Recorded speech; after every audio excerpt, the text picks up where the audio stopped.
কুঠিয়াতে ফিরে এসে রঞ্জনকে দেখতে পেলাম না। অন্যান্য ঘরে গিরনারি বাবা সহ নাগাদেরকে না দেখতে পেয়ে বুঝতে পারলাম যে সন্ধ্যা হয়ে আসছে দেখে তাঁরা সকলেই নিশ্চয়ই নর্মদার ঘাটে সান্ধ্যক্রিয়া করতে গেছেন। আমিও তাড়াতাড়ি কমণ্ডলুটা হাতে নিয়ে চলে গেলাম নর্মদার ঘাটে। অস্তগামী সূর্যের শেষ রক্তিমাভ রশ্মি ছড়িয়ে পড়েছে নিকটস্থ পাহাড় ও গাছপালায়। বহমানা নর্মদায় সেই রশ্মি ছটা পড়ে এক অপরূপ দৃশ্যের অবতারণা করেছে। ইচ্ছে হলো ঘাটে দাঁড়িয়ে সেই অপরূপ দৃশ্য প্রাণ ভরে দেখি, কিন্তু পশ্চিম দিক হতে কনকনে ঠান্ডা বাতাস হু হু করে বয়ে আসছে। ঠক ঠক করে কাঁপতে শুরু করেছি। কোনো কোনো নাগার সান্ধ্যক্রিয়া শেষ হয়ে গেছে, তারা উঠে পড়েছেন। রঞ্জনও কমণ্ডলুতে জল ভরে আশ্রমে ফিরে যাবার উদ্যোগ করছে।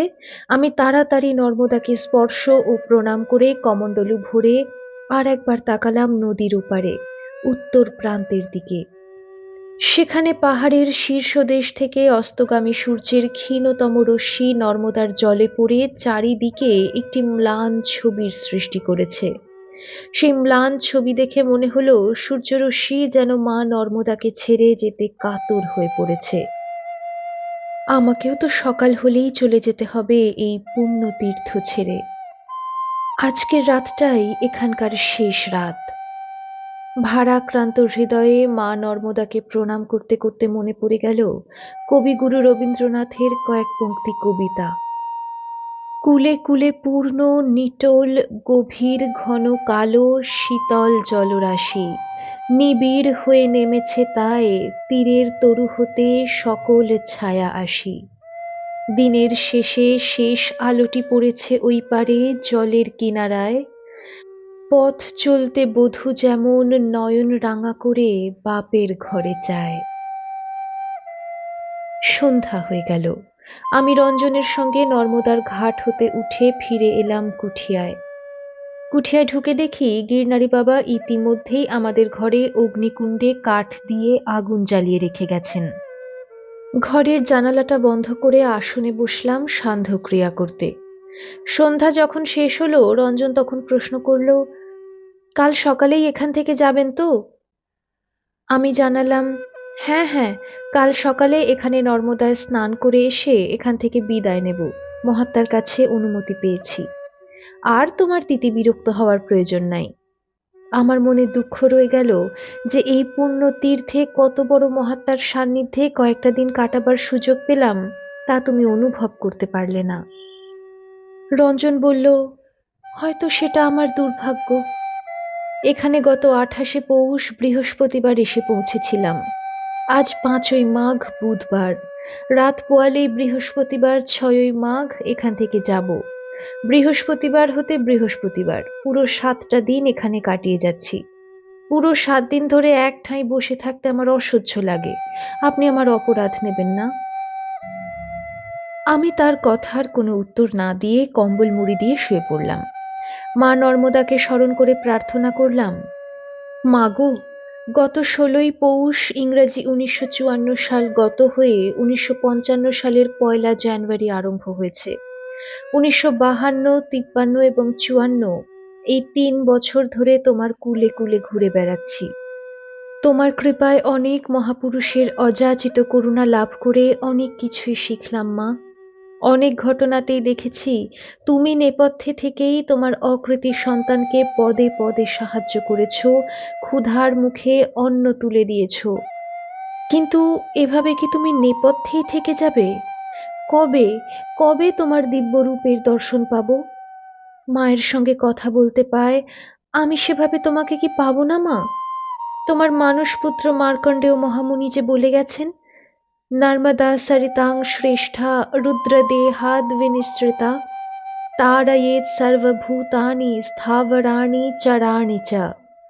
সর্বদেবাধিদেবেন ঈশ্বরেণ মহাত্মনা লোকানাং চ হিতার্থায় মহাপুণ্যাবতারিতা। মানসং বাচিকং পাপং স্নাননেষ্যতি কর্মজম রুদ্রদেহাদ বিনিষ্ক্রান্তা তেন পুণ্যতমা হি সা। অর্থাৎ রুদ্রদেহাদ্ভব শরীরবরা নর্মদা স্থাবর জঙ্গম অখিল প্রাণীর উদ্ধার সাধন করেন। সর্বদেবাধিদেব স্বয়ং ভগবান অখিল লোকের হিত কামনায় পুণ্য মহাপুণ্যা নর্মদাকে অবতারিত করেছেন। নর্মদা রুদ্রদেহোদ্ভবা বলে পূততমা হয়েছেন। নর্মদার জলে স্নান মাত্রেই মানুষের মানস বাচিক ও কর্মজ সকল রকম কলুষই সঙ্গে সঙ্গে বিনষ্ট হয়। মাগো, মহামুনি মার্কণ্ডের এই সকল বাক্য কি তার অনুভূত ধ্রুব সত্য, না কেবলই বাগাম্বর? এইসব কথা ভাবতে ভাবতেই ঘুমিয়ে পড়লাম। ঘুম ভাঙল ভোর ৫টায়। কিছু পরে রঞ্জনও জেগে গেল। সকাল ৬:৩০ নাগাদ গিরনারি বাবা এসে আমাদেরকে ডাক দিলেন। ঘর থেকে বেরিয়েই প্রচণ্ড শীতে কাঁপতে লাগলাম। যখন নর্মদার ঘাটে স্নান করতে গেলাম তখন আকাশে অরুণোদয় হচ্ছে। গিরনারি বাবা আমাকে আজ একটি নূতন কথা শোনালেন। তিনি বললেন, आज स्नान के बाद आप लोगों को यहाँ से जाना पड़ेगा। महाराज जी का ऐसा ही हुक्म है। आपका एक भूल संशोधन का भी आदेश है। पता नहीं आपको कौन बताया इस स्थान का नाम मशानिया कोटेश्वर है। इधर मशान तो है ही है, इसलिए इसको मशानिया कहने से कोई हर्जा नहीं। लेकिन बहुत सा आदमी हसोट से ओंकालेश्वर के बीच में और एक कोटेश्वर तीर्थ है, उधर भी मशान है। उस क्षेत्र को मशानिया कोटेश्वर बोल के पुकारते हैं। इस क्षेत्र का असली नाम है कोटीनार। यहाँ से 1 मील आगे जिधर अनामी बाबा विराजते हैं, उस ग्राम का नाम औरी ग्राम है। प्राचीन काल में जब एक बार घोर अकाल पड़ा, तब लोग भागकर यहाँ आए। यहाँ उनकी रक्षा हुई। उसी वक्त श्मशानेश्वर जी प्रकट हुए। कोटि देवता इधर आविर्भूत होकर श्मशानेश्वर महादेव का अर्चना किए और ये कोटेश्वर तीर्थ का स्थापना हो गई। ये कोटीनार के सामने उधर उत्तर तट में देखिए, नर्मदा जी के बीच छोटे से द्वीप में अनुसुआ माई का स्थान है। अनुसुया माई के पास में सूर्यशिला ग्राम में एरंडी नदी के साथ में नर्मदा माई का संगम है। एरंडी संगम को हत्याहरण तीर्थ भी कहा जाता है। গিরনারি বাবার কথা শেষ হতে না হতেই আমি বললাম, উত্তরতট পরিক্রমাকালে আমি ওই অনুসুয়া মায়ের স্থান, এরন্ডি সঙ্গম এবং মহাদেবের স্থাপিত সুবর্ণশিলাও দেখে এসেছি। गिरनारी बाबा बोलें, तब तो बहुत अच्छा है। हम लोगों का ये कोटीनार कोटेश्वर महात्मा कृपानाथ और ये अकिंचन आदमियों को भूलो मत। এই বলেই তিনি হাসতে হাসতে স্নান করতে নেমে পড়লেন। সবাই স্নান করলাম। স্নান তর্পণাদি সেরে কুঠিয়াতে গিয়ে নিজেদের ঝোলা ঝুলি সব গুছিয়ে বেঁধে ফেলে আমি গেলাম মহাত্মার গুহার কাছে প্রণাম করতে। মহাত্মা কৃপানাথের দর্শন তো দূরের কথা, তার কোনো সাড়া শব্দও পেলাম না। মনে পড়ল বাবার কথা। বাবা বলতেন, সাচ্চা মহাত্মা মাত্রেই নির্বিকার। সাধারণ মানুষের মধ্যে যে স্নেহ ভালোবাসা বা আত্মিক টান পারস্পরিক প্রীতির আকর্ষণ দেখা যায়, সেসব বালাই তাঁদের থাকে না। মহাত্মা প্রদত্ত মন্ত্র বীজ বা সাধন পদ্ধতির অনুশীলন করলে তবেই তাঁদের টনক নড়ে। তখন সেই সাধকের উপর তাঁদের দৃষ্টি পড়ে। হাজার হাজার মাইলের দূরত্ব, দেশ কালের ব্যবধান, তাঁরা দেহেই থাকুন কিংবা দেহাতীত অবস্থাতেই থাকুন, সেই সব কোনো অন্তরায়ই তাঁদের কাছে অন্তরায় নয়। স্মরণ করলেই তাঁরা বরণ করেন। এই মহাত্মার উদ্দেশ্যে প্রণাম ও প্রার্থনা জানিয়ে ফিরে এলাম কুঠিয়ায়। নিজেদের জিনিসপত্র নিয়ে গিরনারি বাবা এবং অন্যান্য নাগাদেরকে নমস্কার ও কৃতজ্ঞতা জানিয়ে তাদের কাছে বিদায় নিয়ে আমরা গুহাশ্রমের ফাটক পেরিয়ে হারা নর্মদে ধ্বনি দিতে দিতে শিবতলায় এসে পৌঁছলাম। রঞ্জনের ঘড়িতে তখন বেলা 10টা। শ্মশানেশ্বরকে প্রণাম ও প্রদক্ষিণ করে জপ করতে বসলাম। কিছুক্ষণ জপ করে আবার সাষ্টাঙ্গে প্রণাম করলাম। লক্ষ্য করলাম রঞ্জন কেবল উসখুস করছে। আমি প্রণাম করে উঠতেই সে বলল, আর এখানে বসে থেকে কি হবে? বেলা ক্রমশ বাড়ছে, এবারে তো এগিয়ে গেলেই হয়। আমি বললাম, মহাত্মা কৃপানাথ আমাকে বলেছেন এই শিবতলাতেই একদল পরিক্রমাবাসীর আমরা সাক্ষাৎ পাব। তিনি তাঁদের সঙ্গেই যেতে বলেছেন। এবার সামনে পড়বে শূলপাণির ঝাড়ি। 50 ক্রোশ অর্থাৎ 100 মাইল লম্বা এই ঝাড়ি নর্মদাখণ্ডের সবচেয়ে ভয়ঙ্কর বাঘ, ভাল্লুক, বুনো হাতি প্রভৃতি হিংস্র জন্তুদের ভয় পদে পদে সেখানে। ইচ্ছা হয় তুমি একাই যাও, আমি পথ চিনি না। কাজেই এই মহা ভয়ঙ্কর জঙ্গলে অভিজ্ঞ সাথী ছাড়া এক পাও এগোবো না। আমার কথা শুনে রঞ্জন তার গাঁঠরি নিয়ে দেবকাঞ্চন গাছের ঝোপ পেরিয়ে রোদে গিয়ে গুম হয়ে বসে থাকলো। আমিও আমার গাঁঠরি নিয়ে তার কাছে গিয়ে বসলাম। তাকিয়ে আছি গুহাশ্রমের দিকে। মনের মধ্যে মহাত্মা কৃপানাথের কথা তোলপাড় করছে। হংসবিদ্যার গুহ্য তত্ত্ব মনে মনে পর্যালোচনা করতে করতে আমি নিজেকে হারিয়ে ফেলেছিলাম। হঠাৎ রঞ্জন বলে উঠল, ওই দেখুন, গিরনারি বাবা এবং আরো দুজন দুগ্ধ প্রসাদ নেবার জন্য দৌড়ে আসছেন। যেন সম্বিত ফিরে এলো। ফুল গাছের ফাঁক দিয়ে দুজনেই উঁকি মেরে দেখলাম একটা কৃষ্ণবর্ণা গাভী এসে শ্মশানেশ্বরকে দুগ্ধ স্নান করিয়ে ধীরে ধীরে পাহাড়ের দিকে এগিয়ে যাচ্ছে। কখন যে সে এসে দুগ্ধ দান করলো তা আমরা খেয়াল করিনি। गिरनारी बाबा बोललेन, आप लोग अभी तक इधर बैठल बा? आइए, पहले आप दो आदमी दुग्ध प्रसादी पा लीजिए। आपके कमंडलू में जो नर्मदा जी की पानी है उसको रहने दो। এই বলে কুণ্ড থেকে দুধ এনে আমাদের দুজনেরই গলায় ধীরে ধীরে ঢেলে দিতে লাগলেন। তারপর আবার কুণ্ড থেকে দুধ ভরে নিয়ে হাসি মুখে বিদায় নিয়ে তারা চলে গেলেন গুহাশ্রমের দিকে। আমরা পেট ভরে দুগ্ধ পান করে চুপ করে বসে রইলাম। মিনিট 15 পর দূর হতে যেন বহু লোকের কণ্ঠে স্তোত্রপাঠের শব্দ ভেসে আসতে লাগলো। আমরা চমকে উঠে দুজনেই শব্দের গতি লক্ষ্য করে তাকিয়ে রইলাম রাস্তার দিকে। মিনিট 5 পরেই আগন্তুকদের কণ্ঠে শঙ্খনাদ এবং স্তোত্রপাঠের স্পষ্ট শব্দ শুনতে পেলাম। প্রত্যেকের হাতে হাতে দণ্ড এবং পরিধানে গৈরিক বস্ত্র দেখে বুঝলাম এরাই মহাত্মা কৃপানাথ কথিত দণ্ডিধারী পরিক্রমাবাসীর দল। এদের সঙ্গেই আমাদেরকে যেতে হবে। দেখলাম তারা এই শ্মশানেশ্বর শিবতলাতেই আসছেন গাইতে গাইতে, নমঃ পুণ্যজলে দেবী, নমঃ সাগরগামিনী, নমোস্তুতে পাপ নির্মোচে, নমো দেবী वरानने, नमोस्तुते ऋषिवर संघ सेविते, नमोस्तुते त्रिनयन देह निःसृते, नमोस्तुते सुकृतवता सदावरे, नमोस्तुते सतत पवित्र पावनी। অর্থাৎ এই গৈরিক বস্ত্র ও দণ্ডকমণ্ডলুধারী ভস্য ও ত্রিপুণ্ড শোভিত সন্ন্যাসীর দল মা নর্মদার উদ্দেশ্যে বলতে বলতে আসছেন, হে দেবী, তুমি সাগরগামিনী, তোমাকে প্রণাম। হে বরাননে, তোমার জল অত পবিত্র, তুমি সকল মানুষের পাপ বিনষ্ট করে থাকো, তোমাকে প্রণাম। হে শরীরবরে, সমস্ত ঋষিসংঘ তোমাকে সেবা করে, তুমি স্বয়ং ত্রিলোচনের গাত্র হতে নিঃসৃতা হয়েছ, তোমাকে প্রণাম। হে দেবী, তুমি সুকৃতকারীদের শ্রেষ্ঠ তপস্বী বৃন্দের সতত প্রণম্য, পবিত্র হতে পবিত্রতরা, তোমাকে প্রণাম। শ্মশানেশ্বর মহাদেবের গাত্রে সকলেই দণ্ড ঠেকিয়ে হারা হারা বাম বাম ধ্বনি দিতে লাগলেন। সন্ন্যাসীদের মধ্যে যিনি প্রধান তিনি শিবস্তোত্র পাঠ করতে করতে কর্পূর জেলে আরতি করতে লাগলেন। আরতির শেষে তাঁরা বটতলা থেকে বেরিয়ে এসে রোদে বসলেন। আমি গুনে দেখলাম এদের দলে মোট 17 জন আছে। তার মধ্যে 4 জন সাদা কাপড় পরা ব্রহ্মচারী আর বাকি 13 জন গৈরিক বস্ত্র পরিহিত সন্ন্যাসী। তাদের প্রত্যেকের হাতে দণ্ড, ব্রহ্মচারীদের হাতে ত্রিশূল। সন্ন্যাসীদেরকে নমো নারায়ণায় বলে অভিবাদন করতে হয়।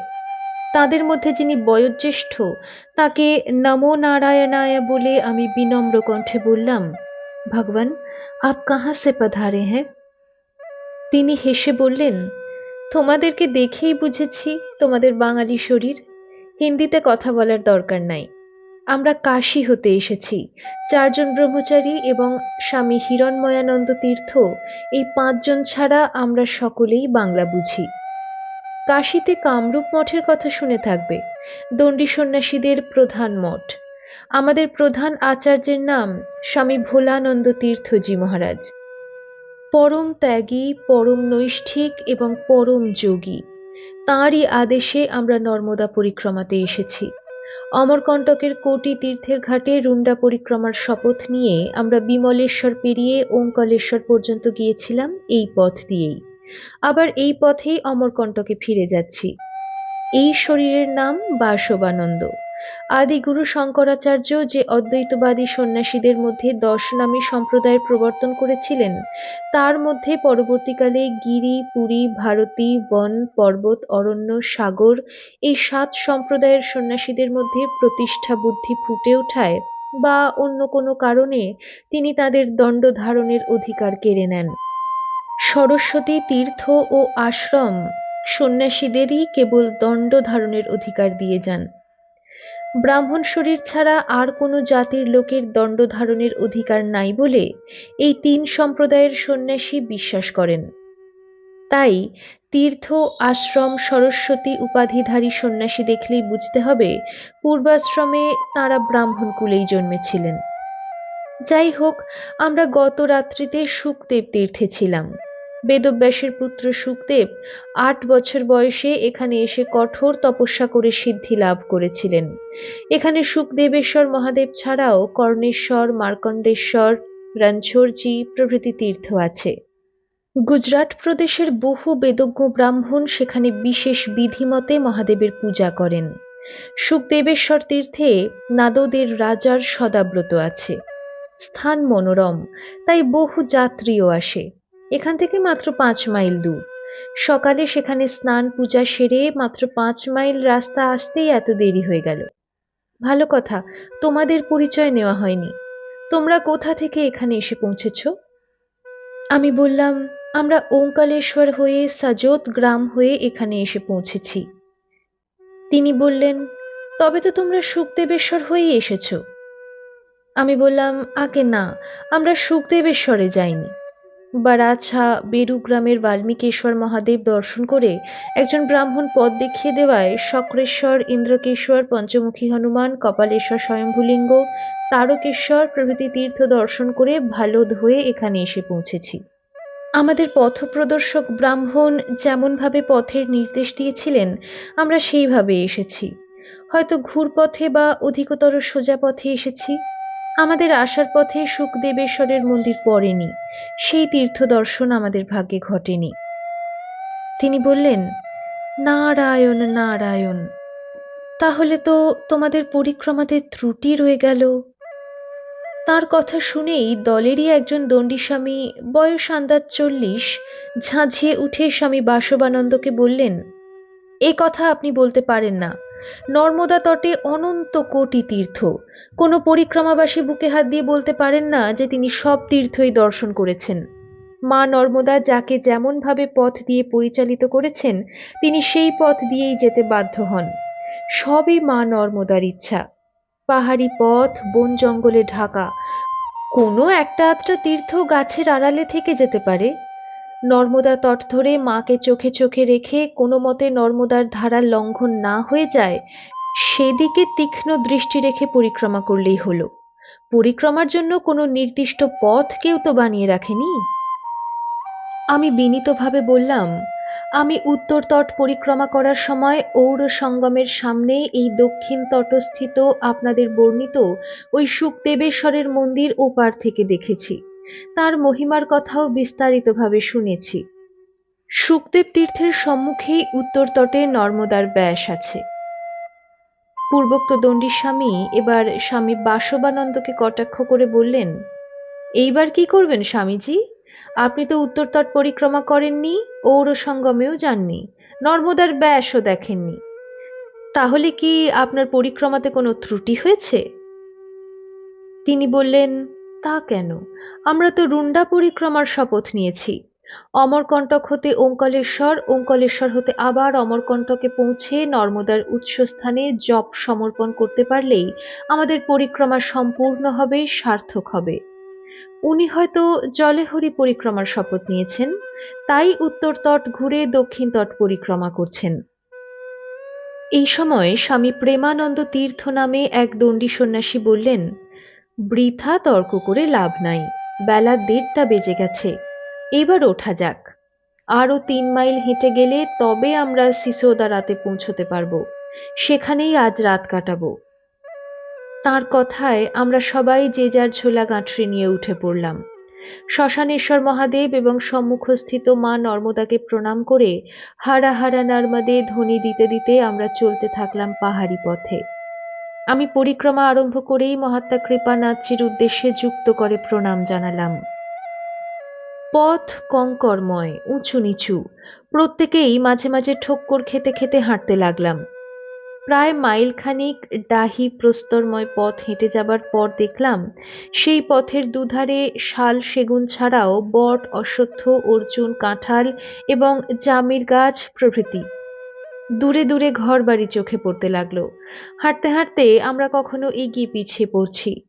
এক সময় আমি স্বামী বাসবানন্দের কাছাকাছি হতেই তিনি আমার এবং রঞ্জনের পরিচয় জানতে চাইলেন। আমি সংক্ষেপে আমার এবং রঞ্জনের নাম ধাম বললাম।